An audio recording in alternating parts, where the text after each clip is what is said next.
Shortly after posting my video about Star vs. the Forces of Evil, I was contacted by a person who had a history working on the cartoons I've mentioned on this channel. Several years ago, due to a personal disagreement with one of the big players in the industry, and perhaps in part due to this person not sharing their political views with them, my source was effectively blacklisted from many of the animation studios working today, and has had people from within them deliberately sabotage projects and career opportunities for them by discouraging others from working with them, and by spreading fabricated rumors about them when simply asking people not to work with them didn't work. This individual had come across some of my videos and decided to share some of their own insights into the incestuous nature of the Western cartoon industry. To keep the anonymity of my source, we agreed that I will not play the actual audio of the interview we conducted to avoid them being recognized. Instead, I will be retelling the relevant information from the 3-hour discussion we had in my own words. I've confirmed that this person is indeed who they say they are, however, I have no way of confirming the things I was told by them are true, so just keep that in mind. All I can promise is that the following is an honest and accurate account of what I was told by them. You'll have to decide on your own whether you believe it or not. Everything I'm about to divulge here should be prefaced with the word allegedly. So where do we begin? I guess a good place to start would be Pendleton Ward, the man behind Adventure Time, and the person who my source singled out as perhaps the progenitor of most everything wrong with the state of the American cartoon industry, specifically Cartoon Network and Disney TVA. Now, rewind to 2010. Ward's series Adventure Time has been greenlit by Cartoon Network. Now, he needs to hire a team he'd direct. But instead of hiring professionals, Penn decides he'll just hire his friends from CalArts, without bothering to test or screen them in any way. This results in a failure so miserable that the studio ends up having to fire nearly everyone, which explains why the first season of the show looks like complete shit and probably explains also why it sounded completely awful.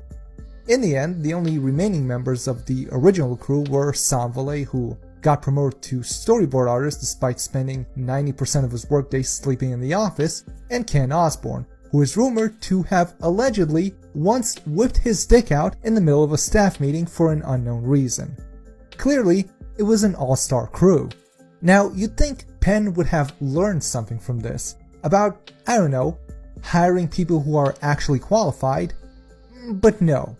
Again, when it came time to replace everyone, instead of, again, hiring industry professionals, this time Penn had an even more brilliant idea. He would hire comic artists and general artists from Tumblr who have a large following, hoping that their fans would watch his show and thus boost the viewership of Adventure Time. This, incidentally, is how Rebecca Sugar came to work in the industry. From here, things went from bad to worse, as, unfortunately for Ward, he's a complete pushover. He has no control over his employees and no real interest in gaining control over them. He focused more on throwing drawing parties at his house to make him seem cool and popular with his new friends than he did with, actually directing them and telling them how to do their job. To help him do this, Ward instituted a nearly supervision-free board-driven system of writing for the show. See, the system worked like this. The directors would give the storyboard artists an outline of the episode's plot, and then let them just do whatever they want. Whatever they want in this case meant that now, each storyboard artist, few of whom knew how to actually write in the first place, let alone while cooperating with other people, would each pull the plot in different directions, using the freedom allotted to them to write their own personal issues into the show and add more and more plot lines that the show ended up never actually resolving. The constantly changing staff, lack of communication between the artists, unwillingness by any of them to confront the other artist when they came up with bad ideas, and a lack of a guiding hand to keep things on track and tell people no, meant that no one really knew where the show was going at any given time, and both Adventure Time and subsequent similar shows suffered from an unprofessional and toxic work environment where much of the day is wasted on petty bickering and ideological one-upmanship between the staff members over who racks up more impression points. This was in fact so bad that one of the people working on Adventure Time publicly confirmed that the gay kiss at the end of the last episode was not part of the original script and was, in reality, the independent decision of a single storyboard artist who was randomly assigned to draw that sequence. And for the record, my source told me that these sorts of things may be considered acceptable at Cartoon Network and Disney TVA, but in other studios he's worked with that are roughly the same size, this sort of work environment and these sort of practices are almost unheard of. When he worked at more professional studios, he told me that he experienced a mostly professional work environment with an engaged supervisor, pre-planned stories, and a clear allocation of duties resulting in a better show with a coherent plot. Eventually, unable to handle the stress of actual work, Ward just threw up his hands and cashed out, effectively leaving the show in the hands of Adam Muto. Then again, maybe Ward was just running while he still could before he got busted again for constantly stealing shit. And we're not talking about office supplies here, we're talking about intellectual property. You see, Ward has some pretty sticky fingers when it comes to other people's ideas. And most of what shows up on Adventure Time is just stuff that he saw online and thought to himself, shit, that looks cool, I guess I'll take it. For example, the staring horse from episode 28 he ripped off directly from Kate Ban's Hark a Vagrant. And in fact, the show's entire art style is rumored to have been lifted from somewhere else, possibly an anime show called Kaiba, which explains why they had one of Kaiba's directors as a guest director of one of the episodes. But the greatest of these little heists, however, was the time he stole a character from a retarded child. You see, at some point, a kid that might have been retarded or autistic sent a drawing of a fan character he made up to Ward, and Ward just put it in the show, without asking anyone. The studio eventually found out about this somehow, and scrambled to retroactively fabricate a character creation contest so they can announce this kid as the winner. Although the parents still found out since they never entered anything into any contest and their kid couldn't have done it himself, so the studio ended up having to still quietly pay them off to avoid a lawsuit. Ironically enough, the character itself, Mimau, is very possibly a ripoff of Killer Queen from JoJo's Bizarre Adventure. Killer Queen 第3の爆弾バイツァーダスト Now, the important part of all of this is that because Adventure Time was so successful, and because the people involved and their friends ended up working on or creating other shows, thanks to either nepotism or studios hoping to make lightning strike twice, everything that Pendleton Ward did, from hiring from Tumblr to drawing in the CalArts sausage mouth style, was copied by his successors and proteges.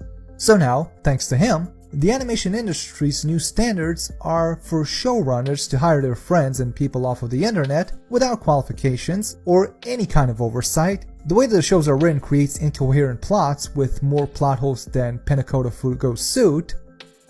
I'm sorry, I let my friend proofread my script and she put a bunch of JoJo jokes in here. Anyway, pretty much all the things I suspected about the shows I talked about in previous videos were pretty much absolutely right. So let's see how this comes into play in one of those shows. It's time we talked about Steven Universe. Again.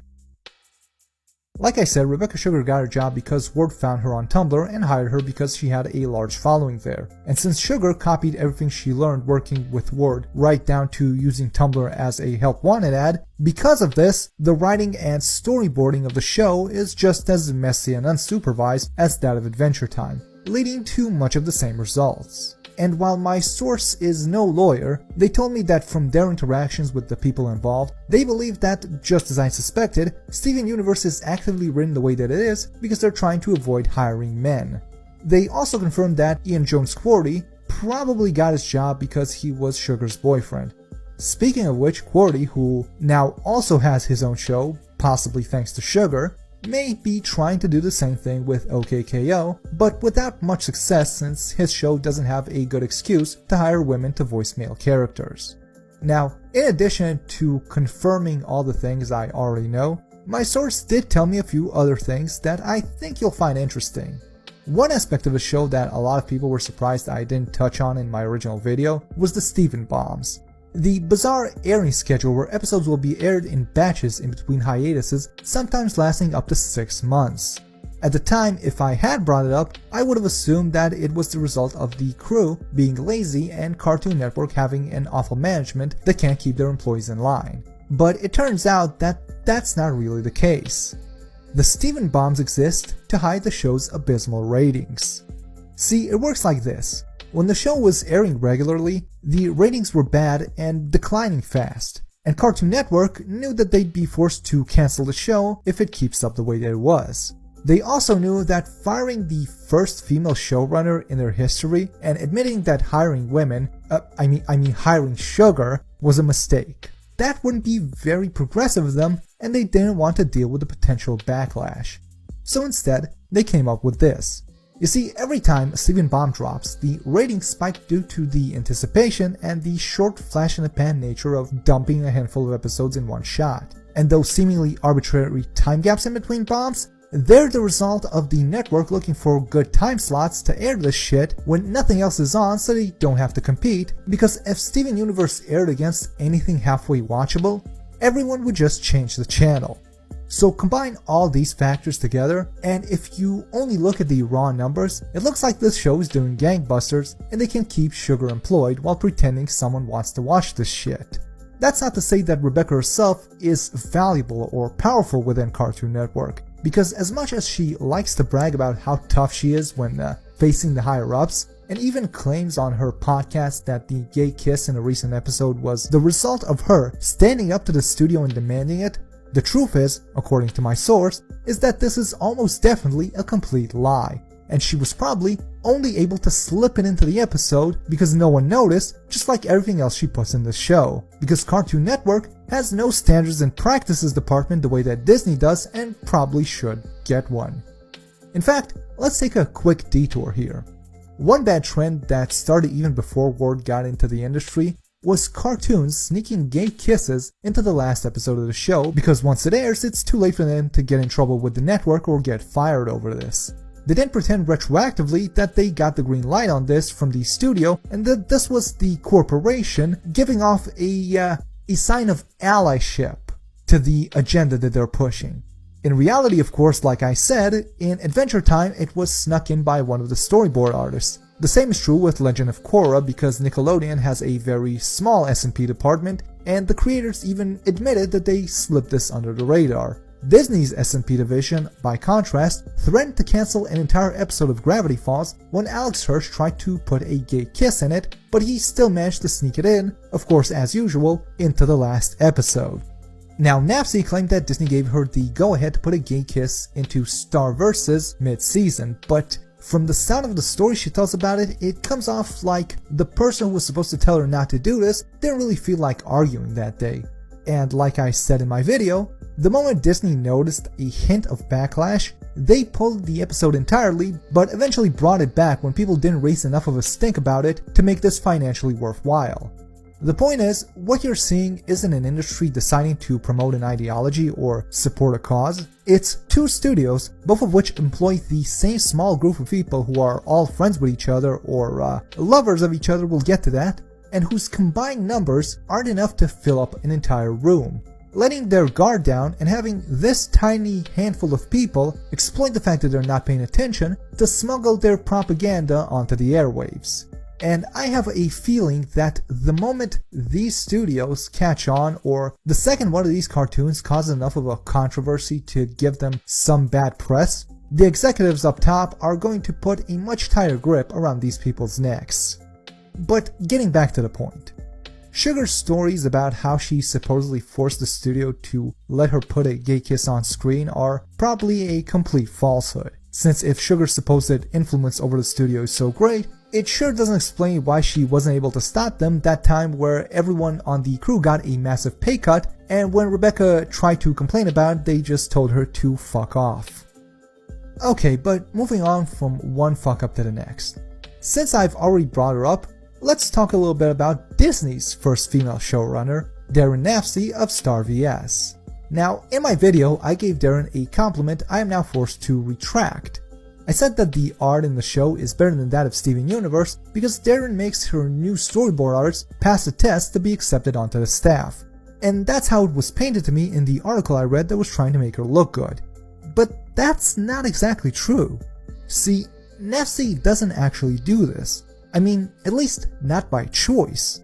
It's a requirement by Disney TVA for all of their shows. And not only does Nafsi not do that, she doesn't really do anything. If you thought what I said about Ward and Sugar made them sound lazy and useless, Nafsi is all of that, but 10 times worse. Nafsi is so incompetent that after the first season of the show aired, almost everyone who worked there either quit or planned to quit, and the show's directors intended to stage a coup and kick Nafsi out. She was only saved because one of them still liked her and refused to play along, and maybe, much like Sugar, possibly because firing your first female showrunner after one season would have been bad optics. In spite of all of this, and in spite of the fact that Nafsi does literally nothing on the show besides sit in her office and doodle while the storyboarders fuck shit up like they did with Ward, Nafsi has the nerve to make her show even worse by randomly firing people she's angry at for no good reason. Elf Romanellis, for example, who was one of the show's only good artists, got temporarily kicked out for a while because something he said made Nafsi angry, and to this day apparently neither he nor anyone else really knows what exactly that even was. And speaking of Star, it's also worth pointing out that most of the worst parts of the show were, just as I suspected, put there by Sabrina Katugo. And much like every other cartoonist currently working in this part of the industry, Sabrina's already been pegged to get her own show just by knowing the right people. The only thing stopping that from happening right now has been that Sabrina insists on making every single character, or at least every single protagonist, in her children's cartoon show a flaming homosexual. And while she could always take her show to Cartoon Network, who have much lower standards, they also pay you a lot less than Disney, and Sabrina's spoiled ass refuses to accept that.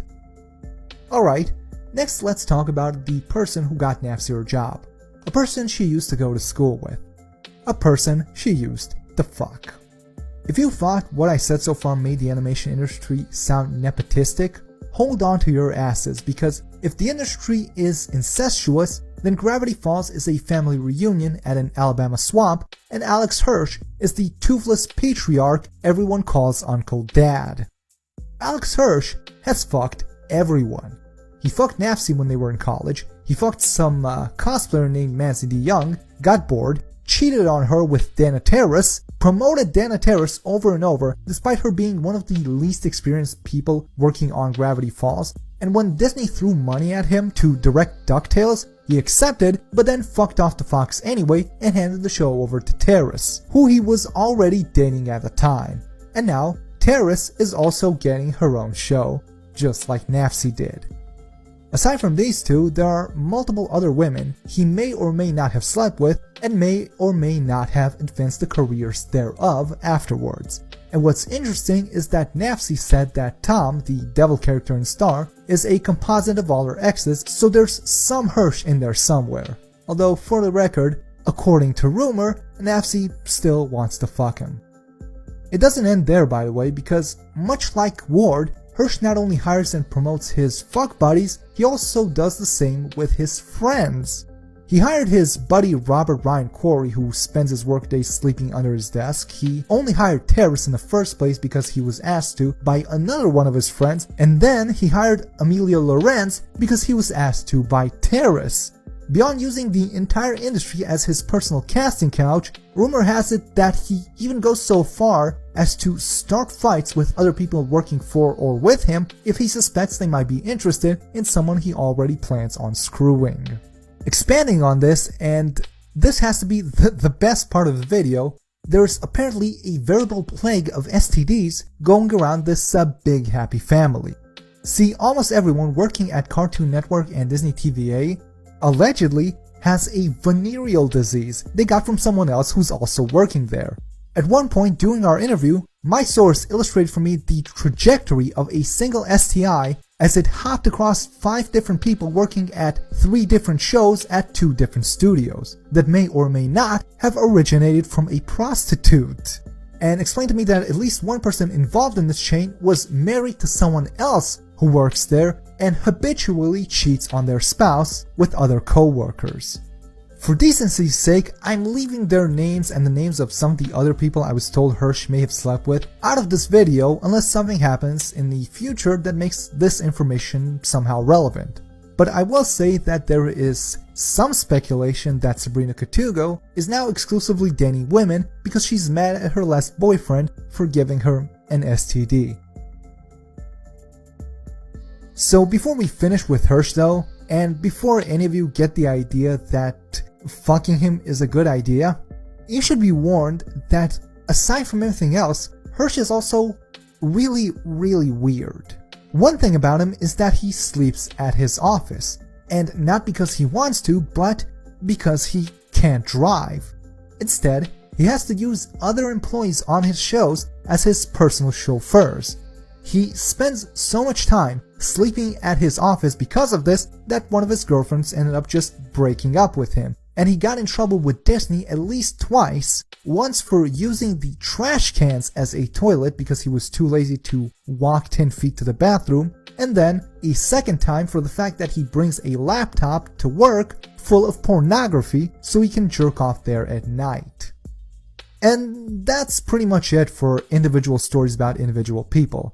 The only other things I've been told by my source that I think are worth sharing are that Noel Stevenson used to work as a writer on Wonder Over Yonder and was promoted almost immediately from doing that straight to being a showrunner on the She-Ra reboot. So God only knows who she had to fuck to get ahead so fast. And I'm not just saying that because I found another source that used to work in the industry whose name I'm leaving out of this in case they don't want to be involved in all this drama. A source that, among other stories that they publicly shared about the industry, not personally to me but on, well, somewhere where I won't disclose, this source said that there was something unseemly, so to speak, about the way that Stevenson got her position at She-Ra, but would not go into exact details. So something was definitely up there. Lastly, I have one more story about Kyle Adam Carosa and his show Mighty Magisword. See, the show got cancelled really quickly, and my source told me that that may have something to do with the fact that he's white. Apparently, there was a lot of animosity directed towards him at the studio on account of him being a white guy. Although, to be fair, it should probably be some sort of crime to be as white as Adam Carosa. Aside from that, there are a couple of things I'm keeping to myself until they become relevant. Like a story about Justin Roiland I might save for a future video, and a few people I didn't mention by name because they aren't really big players, so I don't really see a need to share salacious gossip about them until there's a reason for it. So instead, let's talk about some more general problems in the industry. For example, a giant #MeToo style list that has been floating around behind the scenes. After some cartoons were exposed for being pedophiles and sexual harassers, and probably rightly so, a list started circulating among a close circle of like-minded members of the industry where women can add men they believe are sexual predators. Now, concerning as it is that anonymous accusers can slander people with no evidence behind closed doors using this list, I can't complain since I myself have said that I suspect that this industry is overrun with creepy sexual deviants.